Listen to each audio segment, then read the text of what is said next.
তো এখন হচ্ছে শিবের মাথায় একটু জল দিয়ে দেবো, তারপরে ভাত খাবো। এখন বাজে 1:45। আর একটা কথা কি জানো, ছোট বাচ্চা থাকলে বাড়িতে এই পুজো অর্চনা উপাস এগুলো সত্যি করা সম্ভব না। তো চলো, কি বাবা করো। তার মধ্যে আজকে কি হয়েছে যেন, আমাদের সব সব জায়গাতেই এটা সকালবেলা না ভুলে গেছি যে মোটর চালাতে। এবার যে তারগুলো ছিল সেগুলো কারেন্টের তারগুলো চেঞ্জ করে, ওই যে দেখো না দাদাগুলো রাস্তার দিকে চেঞ্জ করে করে দিচ্ছে, মানে যেগুলো প্লাস্টিক দেয়া থাকে মানে তারের মধ্যে, সেই সব তারগুলো দিয়ে কারেন্টের তার লাগাচ্ছে। এবার আমাদের বাড়িতে, সব বাড়িতেই এরকম, আমাদের এই পাড়াতে মানে কারেন্ট নেই কারো বাড়িতেই, যার জন্য জলও কম। ওই যে ছেলে কলপারে স্নান করছে, এখানে বোঝা যাচ্ছে না, তো খুব সমস্যায় পড়ে গেছি। তো চলো শিবের মাথায় জলটা দিয়ে নিই, তারপরে দেখাচ্ছি তোমাদের।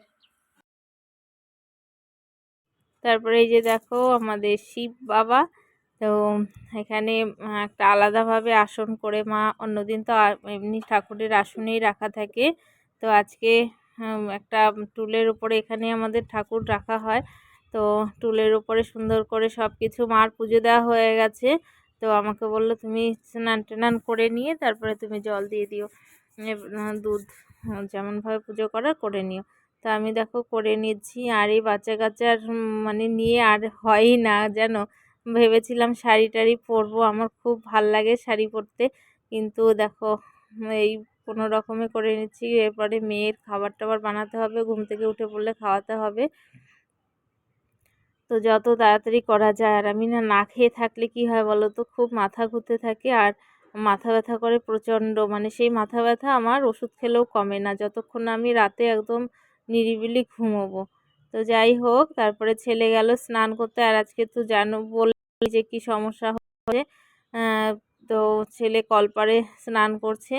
আর এদিকে ছেলে আসার পরে ওকে আমি বললাম বাবা কোনো রকমে গাটা মুছে ফটাফট করে তুমি দিয়ে নাও, পুজোটা দিয়ে নাও। ও তাই করছে, ও খুব পছন্দ করে জানো ঠাকুর পুজো করতে, তাই পুজো করে নিচ্ছে। এখানে দেখো আমার খুব ভাল লাগে ওর পুজো, মানে একদম ছোট থেকে ঠাম্মিকে দেখে, সবাইকে দেখে, তো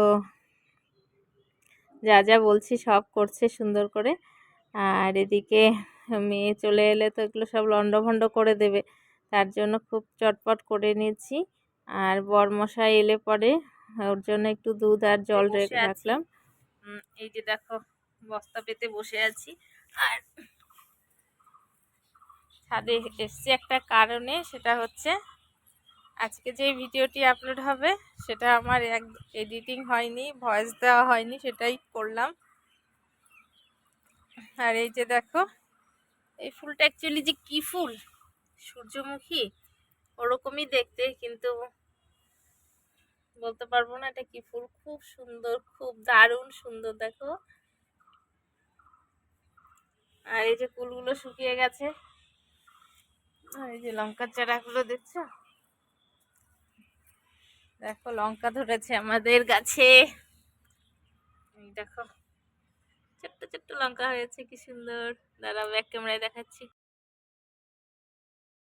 লঙ্কা গাছে দেখো এগুলো হচ্ছে দেশি লঙ্কার চারা, কত ছোট অবস্থাতেই দেখো লঙ্কা হয়ে গেছে আর ফুল হয়েছে, অনেক ফুল হয়েছে, ভীষণ সুন্দর, কিন্তু ডোলো লঙ্কার গাছগুলোতে হয়নি। শুভ সন্ধ্যা বলবো না শুভরাত্রি বলবো বুঝতে পারছি না, কারণ এখন বাজে হচ্ছে 9:30 10:45।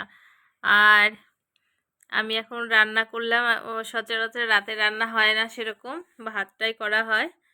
আর ডাল সেদ্ধটা তো এই সমস্ত যদি মানে একটু কম পরে খাওয়া হয়, কিন্তু আজকে আমি আলু ভাজা করলাম, আবার ডাল করলাম কুয়াশ দিয়ে।